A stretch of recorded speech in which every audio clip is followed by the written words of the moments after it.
Okay, so great to see everyone today. Welcome to the 17th meeting of the Acquisition Sketch Project. I can hardly believe we're so far along. And today's focus will be on syntax in child language. Okay, so let us start with the box from the manual that gives all the key areas of focus in syntax. And you see them all listed here. So I'm going to go through them one by one and give you examples from the Inuktitut sketch. So I should say that all the examples today are going to be from Inuktitut. We decided to do that for the last few sessions just to make everything a little bit more uniform. And that means that while what I say will work for Inuktitut, it might work differently in your language. So don't assume that everything I say is, yeah, this is how it is. You have to investigate it in your own language. This is just an illustration. Okay, so here are the questions that we're going to go through. And the first one focuses on the 2-unit stage. So anyone who has much background in child language knows that the 1-word stage and the 2-word stage are really important stages for language development. But the question is, should it really be a 2-word stage for every language? Or is it better characterized as maybe a 2-morpheme stage? So the whole point of the 2-word stage or 2-unit stage is to show conceptual growth and growth in linguistic ability in children. So the idea is that at the 2-word stage, children are able to put 2 concepts together. And in languages like English, they often put those 2 concepts together in that each one is represented in 1 word. But in a language like Inuktitut or many of your languages, it may be that each concept is represented in 1 morpheme. And so a 2-morpheme stage would be a better indicator. And so we can see an example here what that would look like from Inuktitut. So you could have that 1 word is 1 morpheme, like bye-bye here, which Jeannie says at 1 year, 4 months.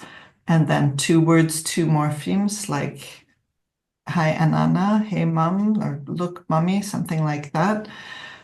So that would look very much like the English phenomenon. But in Inuktitut, you can also have 1 word being 6 or more morphemes. And so something like, should it get anchored here? So that has actually lots of concepts in it. So this isn't what people typically mean by the 1-word stage. And 2 words could also have 6 morphemes or more in them. So this one, itumut avit, you were called for by ituk, which has a passive with an agent and desiderative in the middle. And so this is also not what people are meaning, I think, with the English 2-word stage. Okay, so to explore this in more detail, we looked at the 2-word stage in Inuktitut, and we looked at, here are the 5 age groups down the side. You may recall that although for the sketch project, we recommend collecting data at 2, 2.5, 3, 3.5, and 4. For Inuktitut, the data were already collected many years ago, and so these 5 age groups from 1.4 to 3.4 is what we ended up with. Anyway, these are the 5 age groups, and we looked at the proportion of utterances that had 1 word, 2 words, and 3 words. And so we found that at every age, 1-word predominant utterances predominate. But remember, this isn't necessarily 1 word like mummy. It could be 1 word like, should it get anchored here, something like that. So this is not surprising given the polysynthetic nature of Inuktitut. And then we see that 2-word utterances start to appear here at 1 year, 10 months. So this is around the 2 years that people talk about in the literature for other languages.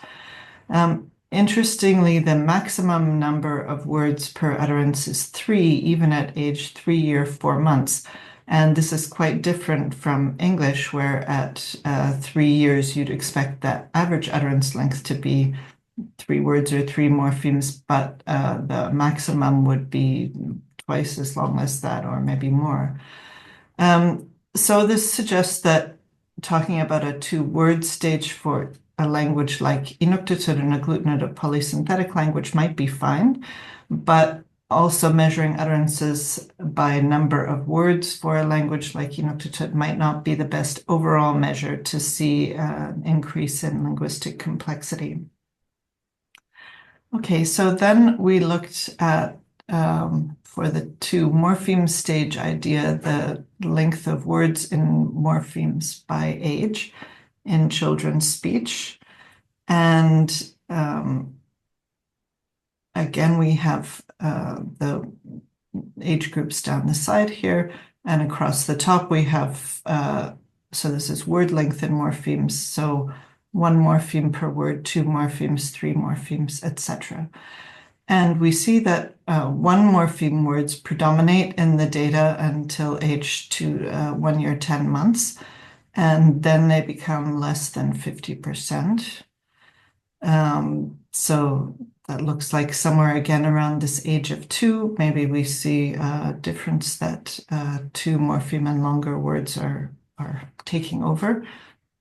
And 2 morpheme words are already present at 1 year, 4 months, but the range of grammatical morphemes that are used, so typically those words have a verb root and an inflection or a noun root and a possessive marker, and there's like 1 or 2 inflections and 1 or 2 possessive markers, so there's not a huge amount of inflections there.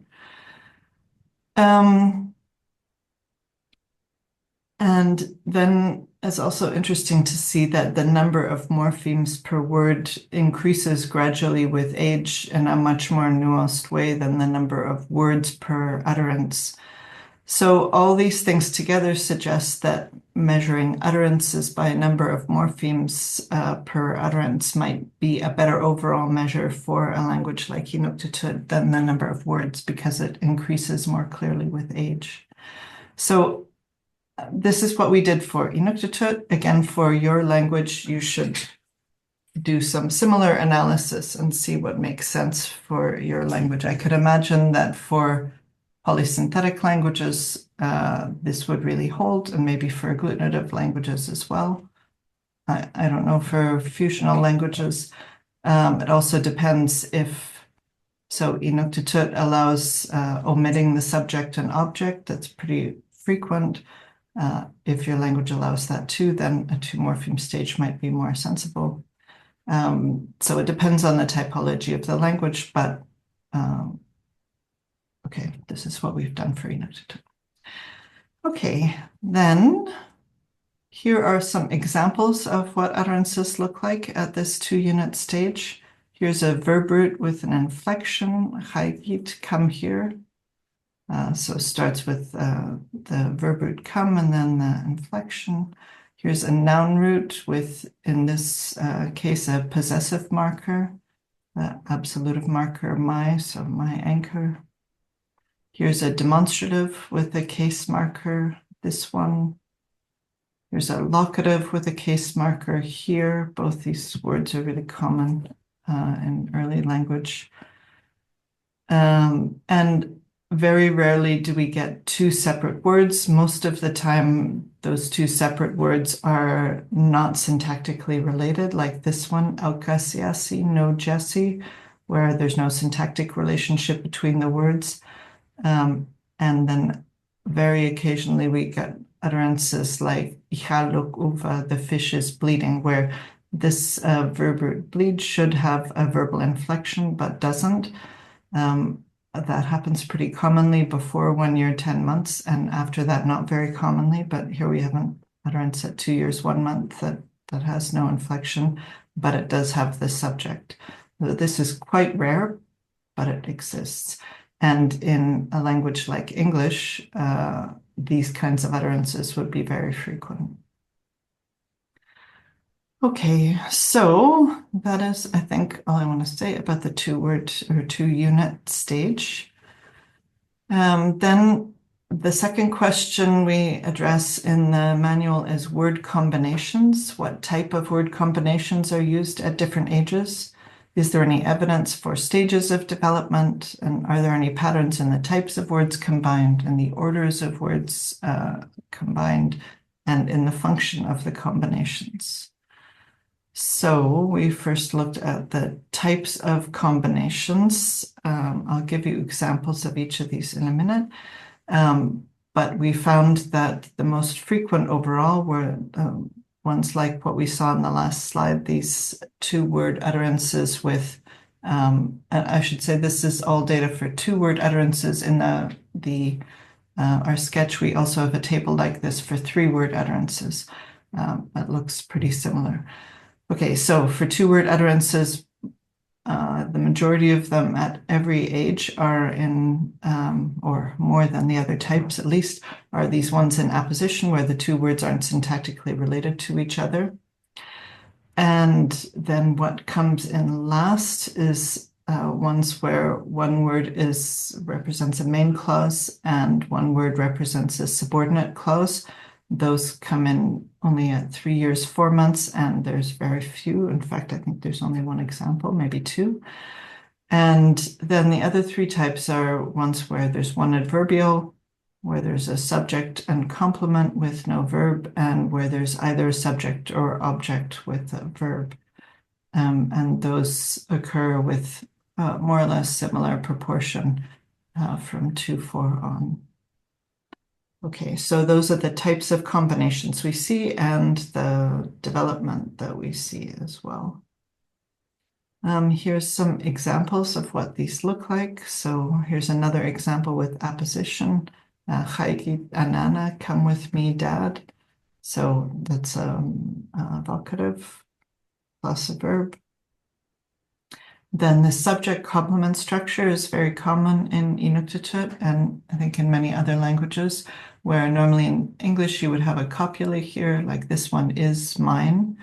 But in Inuktitut and many languages, you don't need that copula. This subject complement structure is pretty frequent in the language and comes in very early. And then adverb-verb structures are pretty common. Like this one, mani kisaksima laukli, should it get anchored here? So he's talking about a pretend boat, or I think a boat out in the water. His house looks out over the water. And so this adverb mani and is also included in the sentence with the verbal word. So these are the first three types. Then subject plus verb or object plus verb come in a little bit later. I think 2-4, we'll see more detail about that later. They're not very common structures, but anyway, this is one where we have the object, this one, and then the verb atuliruk, use. So use this one. And then a main clause plus subordinate clause, like this one, tigumya kaina huk tangi ngagu. Take it for a while, but don't keep it. So this but looks coordinative, but it is meant to be a subordinating clause in Inuktitut. But anyway, the idea that there's two clauses represented in one sentence, one in each word. Okay, so these are examples of what the different word combinations look like in Inuktitut. So for your language then, the task would be the same, to look at whether it makes sense to do it by 2-word combinations, 3-word combinations, 4-word combinations, or some other way, maybe all the combinations that have an adverb, all the ones that have an argument. It depends a little bit on how your language is structured, but some approach like this would make sense to address these questions. Okay, then the third issue that we addressed was word orders. So the questions in the manual are, what word orders are used for expressing the verb and its arguments? So we give some examples here: subject verb or verb subject, object verb or verb, that should be verb object. Sorry, agent object verb, agent verb object, verb agent object. So all of those are possible, and then which are most frequent, and does this change with age? So for the Inuktitut data, we focused only on these first two. That's because we didn't see any utterances that had both the subject and the object in them. And for languages where argument omission is common, that you're probably going to find that as well. But for languages like English, where argument omission is not as common, then you may well find these utterances with both a subject and object in them, as well as the verb. So then, of course, you should look at those. Okay, so here is the table we came up with. And so I should say in Inuktitut, the default word order is subject, object, verb, so verb final, which is true for about 50% of languages in the world. And so here we have now the 5 age groups across the top, and we have subject verb, which would be the default word order on the first line, and verb subject, which would be the alternative word order on the second line. It's used in adult language for various discourse functions. And we find that, well, first of all, if you look here, we see that only at 2-4 do we start having the subject appear in sentences with the verb. And then, well, at 2-10, there's quite a lot of these, but at 3-4, not very many. So, well, but anyway, at 2-4 and 2-10, we have only the default word order, and at 3-4, we have a 50-50 split, but only 2 utterances, so it's not clear how much we can say about that. And then in this table 51, we have the object word order. So again, the default word order object verb on the first line and verb object on the second line. And again, not very many utterances containing the object, but what we do have predominantly the default object verb word order. And then at the oldest stage, we have about 1/3 of the utterances in the other order. Since there are relatively few utterances, there weren't really enough to analyze are the ones in the alternative order in that order for some particular function. And as far as I know, there's no analysis in Inuktitut, even in the adult language, of how the different word orders are used. So for Inuktitut, that would probably be a larger project than to first figure out how this works in the adult language. But it may be that for many of your languages, something like that has been looked at, because that's a common thing to look at in linguistics. Here is examples of first the object verb word order. So pipiga chailaubuk, bring my baby, where we have the object first. And then the verb object word order, auka atsalanneagi tatsuminga. No, I will take that one from you, where we have the object, which is here a demonstrative coming after the verb. And yeah, this is at a slightly older age, but from the same child. So these are typical examples. There may be something in the fact that this one coming after the verb is a demonstrative. We'd have to look at that in more detail, but that might be something to address. There's plenty where the demonstrative comes earlier, before the verb as well, but I don't know what the percentage difference is there. Okay, so that would be something to look at in your language if you have enough data. Okay, then the fourth question is about syntactic constructions.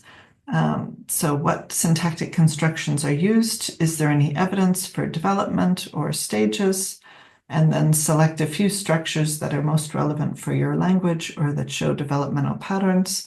And so some of the things we think might be most promising are nominal structures, verb types, syntactic functions, valency alternation, earlier versus later constructions, as you happen to notice in the data. For Inuktitut, because this is a polysynthetic language, we covered this all in the morphology section last month. So I'm sorry for those of you who hope for a lot of meat here. We talked in that section quite a lot about valency alternations, so passive and causative and noun incorporation. And we also looked at nominal possession. And I think those are the things that we focused on for Inuktitut, but they're in the morphology session and we talked about them last time. So if this is your primary area of interest, you should go back to the video from last session and look at those, which is in our YouTube page.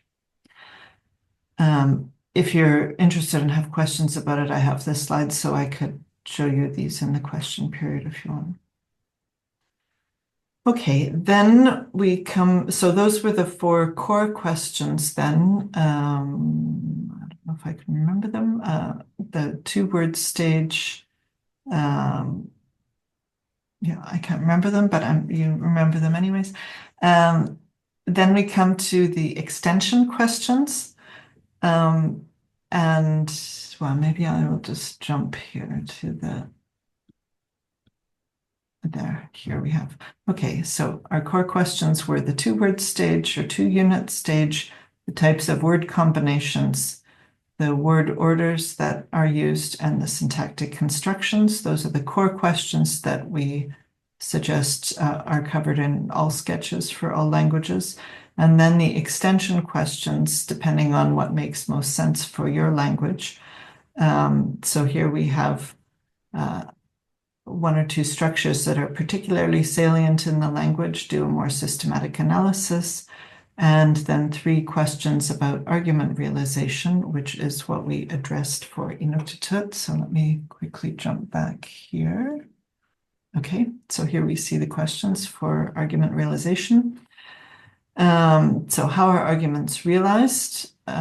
With lexical NP, demonstrative, pronoun, or null form, does this differ for subject versus object? Does it change with age?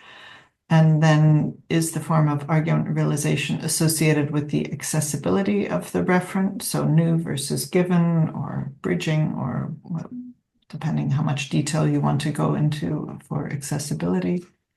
And is there a relationship between argument realization and production of gestures? So it might be that a gesture replaces an argument. There's quite a lot of literature on that happening in very early ages from people like Sheda Ishkalishkan and Susan Golden Meadow.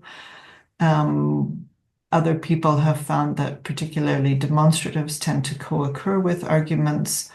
And that might be at different stages of development. So again, you'd want to see for your language. What we decided to focus on for Inuktitut was this first question, partly because, well, because that's an interesting question. And we didn't really have enough data to look at the relationship between argument realization and gestures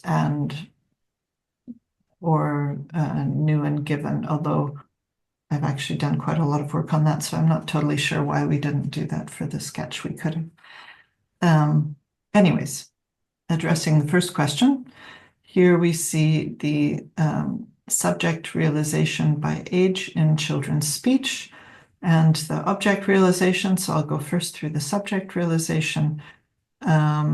We see here the 5 ages across the top again, and then production of null subject and overt subject. So these are, of course, the reverse of each other.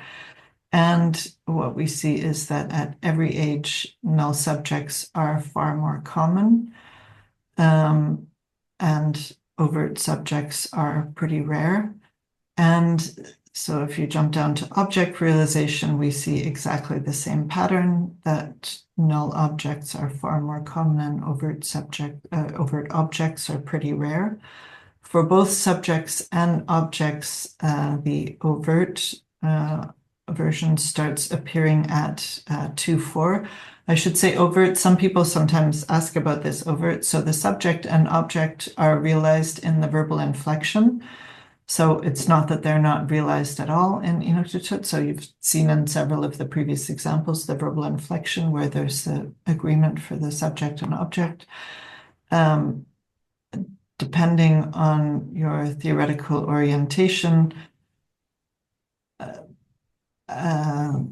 some theoretical orientations believe that the actual subject is in that agreement marker or index or whatever, different people call it different things, and that the separate item is an adjunct. That work, I think, hasn't really been done in a definitive way for Inuktitut. So at the moment, I'm treating the inflections as agreement markers and the overt realization as the subject, but that may or may not be true depending on your theory. Anyway, the overt realization starts appearing around 2 years, 4 months. For the subject, it stays somewhere between 2 and 10%. For the object, it increases in frequency. So we see 10% of the utterances at 2-4 have an overt object, then that increases to about 35%.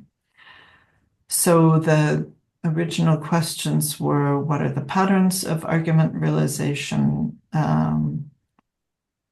And what does development look like? We see that here. And are there differences between subject and object? So we see that objects tend to be realized overtly more than subjects. I think in the sketch, we did not look in descriptive way at which ones of these are lexical versus demonstrative versus demonstrative. But there are definitely some of both. So here are some examples of the patterns of argument realization. This is the earliest and most frequent with no arguments realized. So asyu yi yara, meaning I lost it. And you see that this inflection here includes the participative mood, which is like indicative in this dialect of Inuktitut, and then first person singular subject and third person singular object. Historically, you could see all the parts of that, but synchronically, that's not really visible anymore. So it's one portmanteau morpheme covering all those things, and no separate overt subject or object.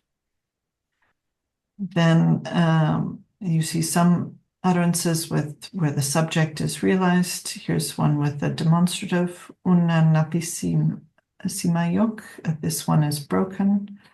So again, you see the inflection here with the third singular subject and the demonstrative as the subject. And then here's one with an overt object. I think we saw this before. Pipia chaylaurok, bring my baby. So again, here we see the imperative inflection with second singular subject, third singular object, and the object fully realized here. So that's the basic pattern of argument realization. There are many more details that we could have presented here. So as I said, we could have done an analysis looking at new given and how that patterns. We could have done an analysis of how often the subject and object are full lexical items, like we see here for the object example, versus demonstratives, like we see here for the subject example. We could have easily done that. I think the reason why we didn't is that our sketch is already somewhere between 70 and 80 pages, and at a certain point you have to draw the line and say, okay, what will we cover in a sketch, and what would we need a full book or something for? And so everyone needs to make those decisions for themselves, what they think is the best representation of overview of development in their language. And we already included quite a bit more than just the core information, not only in this section, but other sections. So at some point you have to draw the line. This is not, so the sketch is meant to be a sketch that sets the stage for further research. And so if you see something like this argument realization that you think, oh, that could be super interesting, I could go into all those details, you can certainly write another paper about that. the sketch is not the last word. Okay, so in this last slide here, I just wanted to come back to all of the questions in the syntax session.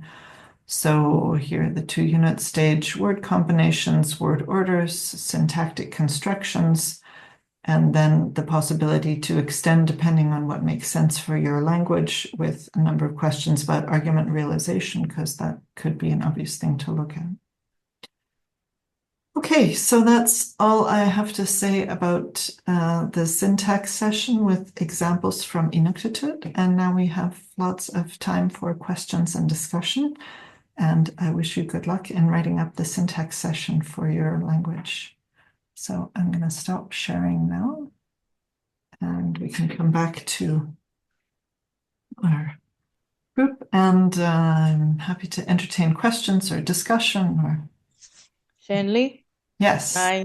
Hi, Sika. What about the other constructions like question, negation, this kind of stuff? Yes, totally. I completely agree with you.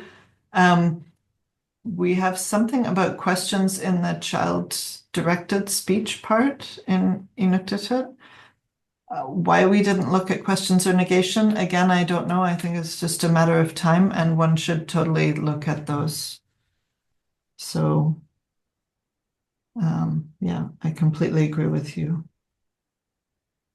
Maybe negation is not super interesting in Inuktitut. That's probably why we didn't look at it, because it's one morpheme that comes in the word. There's no, like in English, it's very interesting because there's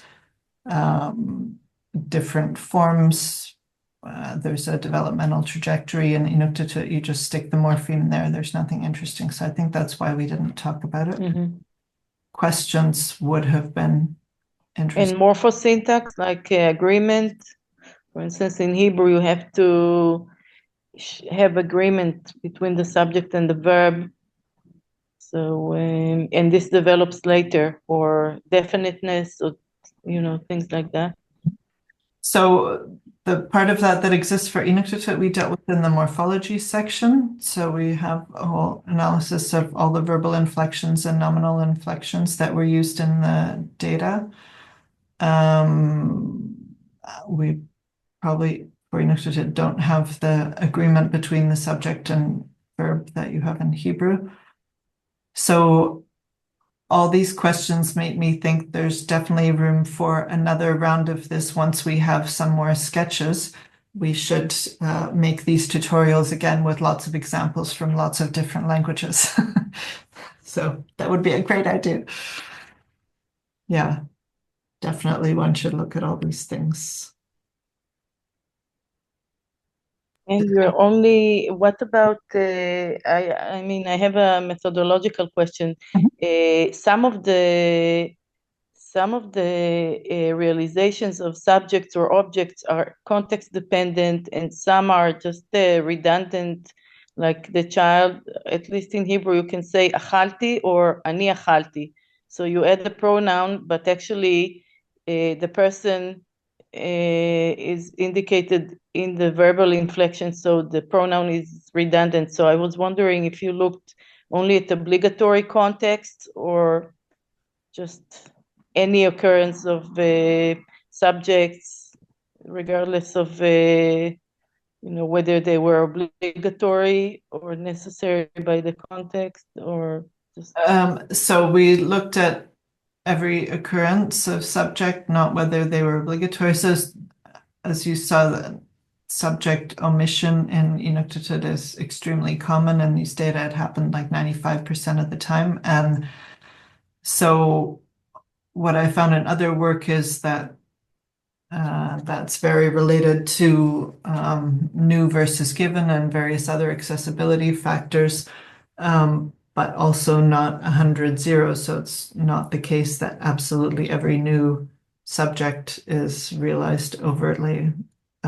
A huge percentage of them are way more than given subjects. So I'm not sure for Inuktitut you could say obligatory versus not obligatory, but for other languages, some languages are pro-drop languages, and some are mixed pro-drop, and they have. And what about errors? Yeah. So we did not analyze errors, and so part of me thinks like Inuktitut is very systematic, and I haven't found lots of errors. There's not a lot of opportunity for overgeneralization in many structures because there aren't irregular patterns that one can overgeneralize the default. And so errors have not figured largely in my work over the years, I think because of the structure of Inuktitut, but for other languages, I think errors are very salient and should be totally looked at. It's possible that I've just overlooked them all the time. But yeah, I agree that that's an important thing to look at. So I was realizing that Inuktitut is probably not the best example to use for syntax, alas. I saw that Ava had a question, and then Maria. Yeah, do you hear me? Mhm. Oh, okay. So just a very practical question, actually, and I think that has been asked with regard to other sections. Do you include repetitions in your counts, especially for the first section and the second part, where you counted the number of like one-word utterances and two-word utterances? Yeah, that's a good question. The real answer to that is I don't know, because a student did this and I don't remember what she did. Yeah. In some of my analyses, I have included repetitions, and some of them I haven't over the years. People in the literature make the case for both positions. Some people say repetitions is just repeating the same thing. Why should you count it twice? If you're looking for the capability of the child, then once gives you the capability. Other people say, well, you're looking for the performance, and repetition, the fact that they're repeating it shows that they have that solid knowledge and it's part of their repertoire, blah, blah. You should include them. So there's arguments on both sides, and depending on the stage of thinking I was at various parts of my career, I included them or not. Yeah, maybe also like based on where they appear, right? If they Yes, appear yeah, in close succession, then you might not want to include them. But if they appear like right, over the 2 hours, then I right. think we Yes, should yeah, include no, them. yeah, I Just totally agree. related to that, do you think we could look into like how productive certain Mhm. two-word utterances are, or like have you tried doing that, or is it just not enough data? Or what is your take on that? So in some of my work with a larger data set, I have looked a lot at productivity. So looking at, for example, with the passive, does it appear with different verbs, different verb roots?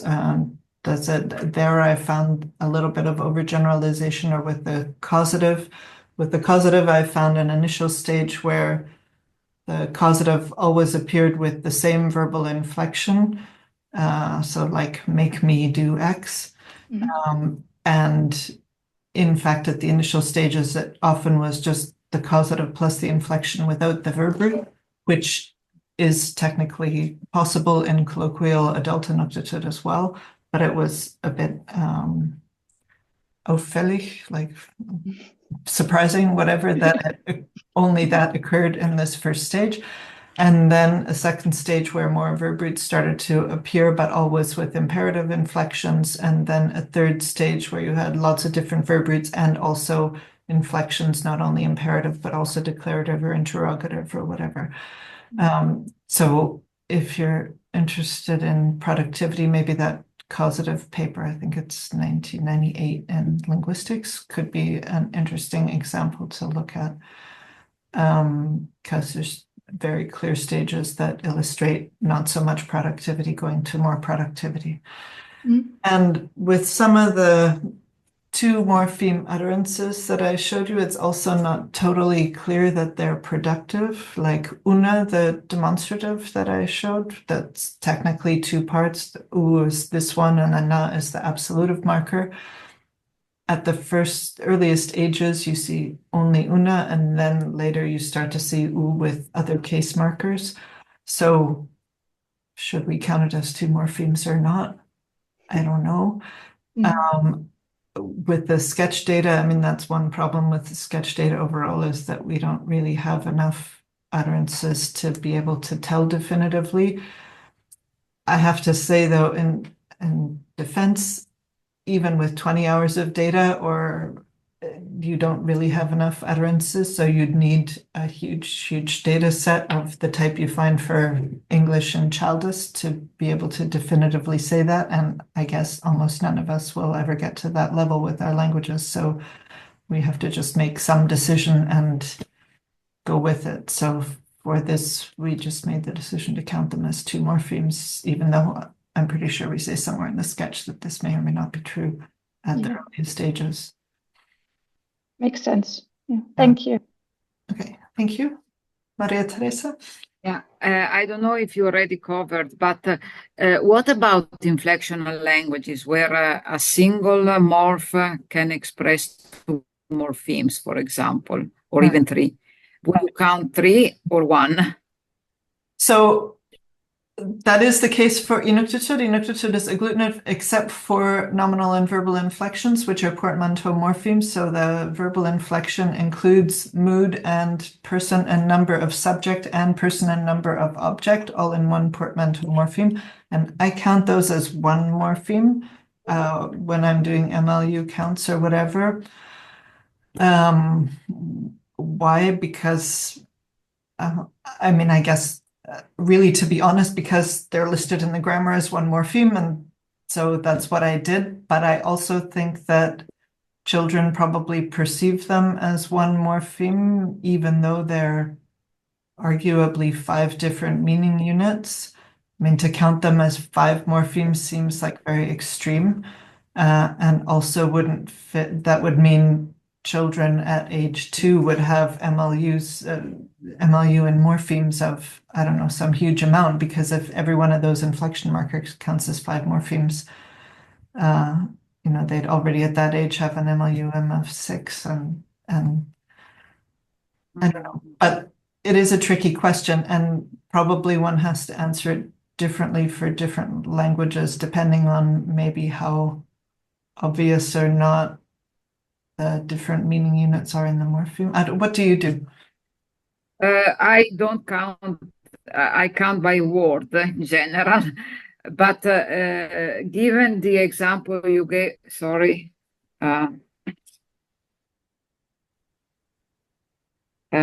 Wait.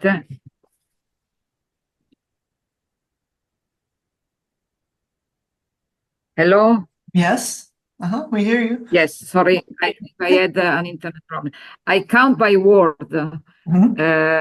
but given the example that you gave from Inuktitut, where you have 1 word, 6 morpheme, I think it's a bit an empirical question, because I assume that more or less children go through these stages in the same way. So if your count of 6 in a word give the impression that the child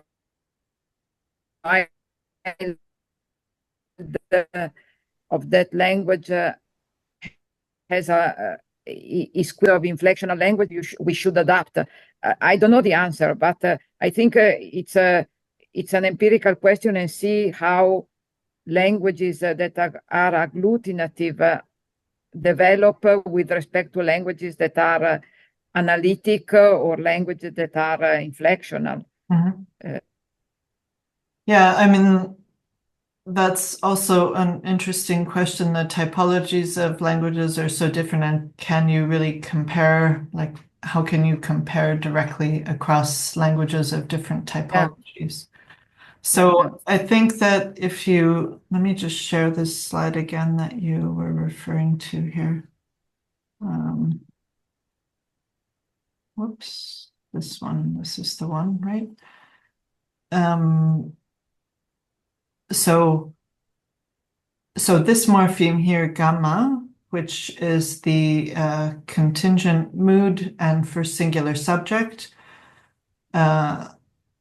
I would count as just 1 morpheme because it's a portmanteau morpheme, but then this word has 6 morphemes in it. So this is a demonstrative meaning or a locative meaning there, then the allative case marker, then verbalizer meaning to arrive at, then tense or aspect morpheme meaning for a while, and another aspect morpheme meaning incipient. And so if this is 6 morphemes, or maybe the child at this stage has maybe these two together or whatever, I don't know, but this is definitely very different from bye-bye. This child definitely has some sense of the structure of this word, and well, this child in particular, I know, is using lots of different inflections, lots of different aspect markers, lots of different ones of these locative structures with different case markings. So I would guess that this child is really productively building this word with 6 morphemes. But where between this stage and this stage can you firmly say, yes, the child is productive with every single morpheme? Yeah, that's a very good question for every language, but I guess particularly for these agglutinative polysynthetic languages where you have quite a lot going on. Yeah, probably you should look at productivity. Right. And also, once some work has been done, it would be nice to compare and to understand what's the better way to count. Yeah.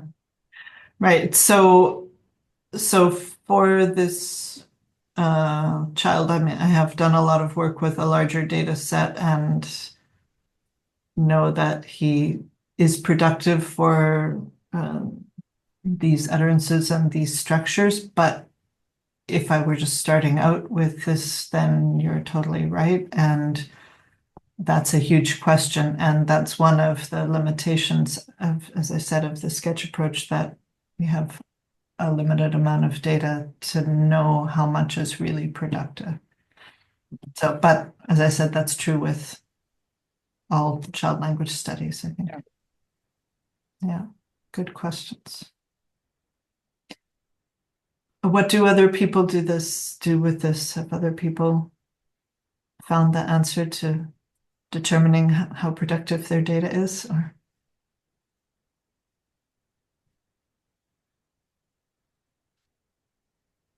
anyone?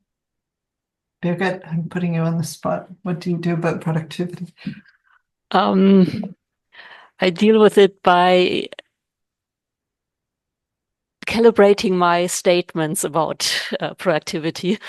So essentially, I mean, I'm like you say, and like I'm looking for whether or not. Basically, I'm looking at combinatorics and whether something appears with more than one root, or with more than one word, or the other way around, which I then take as tentatively indicating productivity, but being fully aware that this is not this. I would need different kinds of data, possibly even experimental data, to show whether something is really productive or not.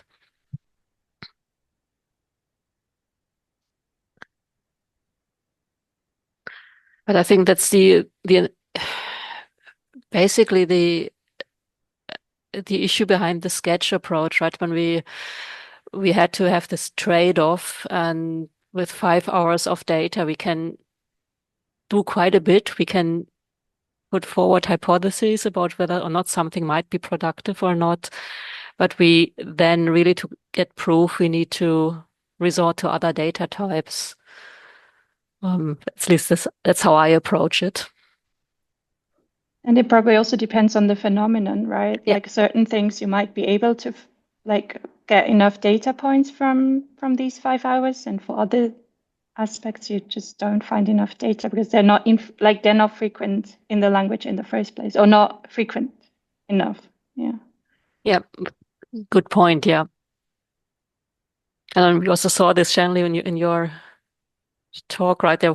I forgot now, but I think with the realizations of the subjects and objects, we were dealing with, I don't know, 2 or 3 or 4 instances per age, whereas with other things we were dealing with 100 instances per age. So that's quite a difference. Yeah, so if you look at something like verbal inflections in Inuktitut, every verb has an inflection. There were 100 or 200 at each age, then you can say much more about the patterns. But with subjects, not so much. But in my papers on passive acquisition in 1996 and causative acquisition in 1998, admittedly a long time ago, I dealt with this productivity issue in some detail and looked at, I think, 7 different measures of productivity.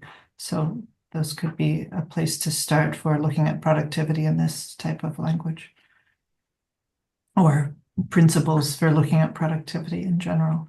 And I know that other people have written about productivity as well. So that's maybe something we should address if we were thinking about more resources for the Acquisition Sketch website.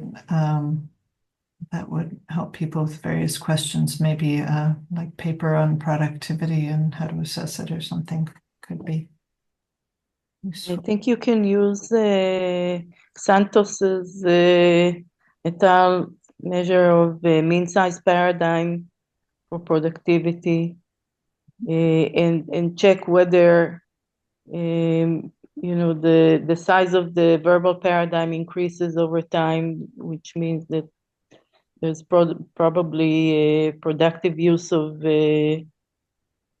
verbs or nouns. They did a study on, I think, 11 languages, or maybe less, Nihan, so that could be a possible measure.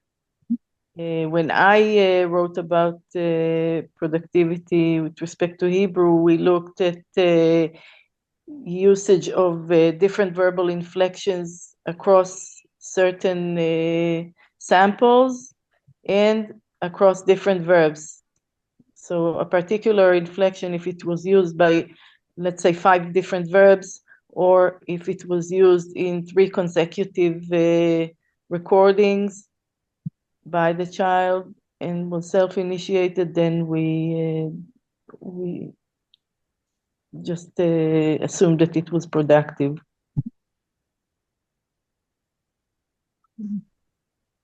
So yeah, it is an important issue. And Dressler has the pre-proto-morphology proper model, where you also look for mini paradigms, and if you have a number of inflectional forms of a particular verb or noun, you can assume that it may be the beginning of productivity, or that it is used productively by the child.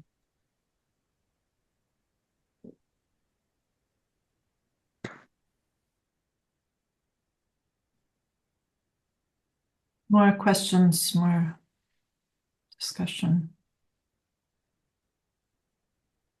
Anything people have found in their own sketches that they wanted to raise? So Celestino says, Sigal and I are working on Luganda. Luganda is an agglutinative language. Preliminary observations indicate that children omit some morphemes in their speech.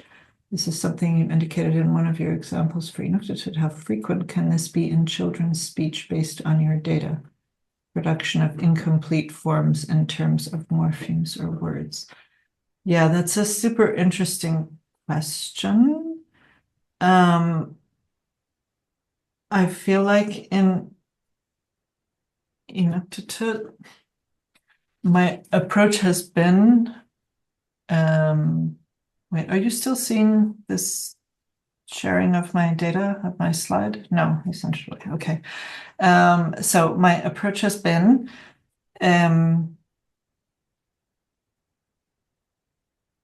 that if you just have the verb and the inflection, that's a perfectly good word. And if you have 5 morphemes in between, that's a perfectly good word. And it's very hard to know what the child was intending to say. So what would be the full intended utterance? So if they're making an error, then you can say they were intending to say this and they made that error. But if they're saying a perfectly grammatical utterance, that could be longer, sure.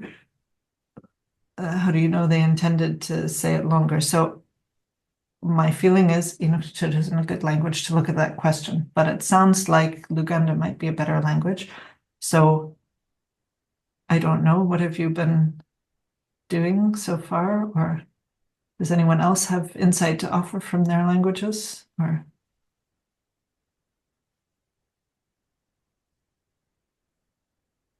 Rowena, you look like you might be trying to say something. I was just thinking for our Tagalog ones, because indeed in the beginning we do see productions of root words.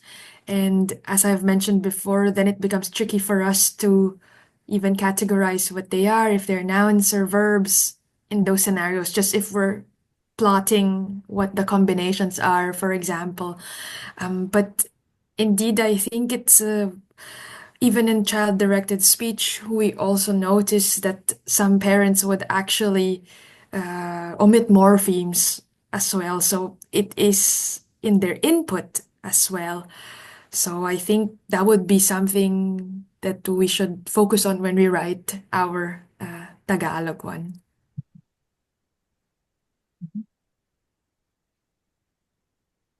Celestino and Sigal, what have you been doing so far? How are you approaching this? At the moment, we haven't really looked at this kind of questions, but we are thinking about it, as you can see. Very good. Very good. Yeah, Yeah. and also in a previous paper which we have written, we cited one of the articles on Uganda, and indeed the author indicates examples where she studied children between, I think, 1 year and 3 years. In some of the examples she shows cases where a morpheme is omitted. For example, for the child, for the word omwana, which means child, the O, this initial morpheme, for a child it would be mwana, and that's the communication. So you find that even for longer words, the child is unable to pronounce them, but some morphemes are omitted. But as Sigar says, we haven't really done so much, but these are only preliminary observations from earlier papers and articles that we have reviewed. Good. All right. Well, good luck. If you find out, let us know. I just saw that it's actually 10 o'clock, so I think we need to be ending.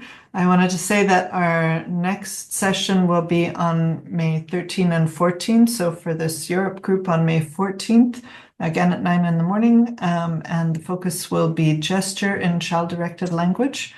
And we are looking forward to seeing you then. We have 3 more sessions in our series. And if anyone... So we plan to cover all of the different aspects of the first and second parts of the manual. We'll finish that in July this year. If you have some ideas about if and how you'd like to go on with these monthly sessions, we are very open to that. The moment we're thinking of just meeting to chat about our sketches and support each other. But if there would be some content that you think would be interesting, we're totally open to that. So let us know if you have ideas. Okay, super. Shelley, just one last question. Did you look at the CDS or just with respect to syntax and compare it to the children's production to see to what extent, I mean, this could also indicate productivity if they yes, that's a good closer question. to the, to the adult language. Right. So we looked at CDS separately from child speech in the sketch, but I agree with you that looking at those in interaction could be a way to look at productivity as well. Yeah. We didn't do that in the sketch, but that'd be a good strategy. Okay, see you all in May, and have a great time until then. Enjoy. Bye. Bye-bye.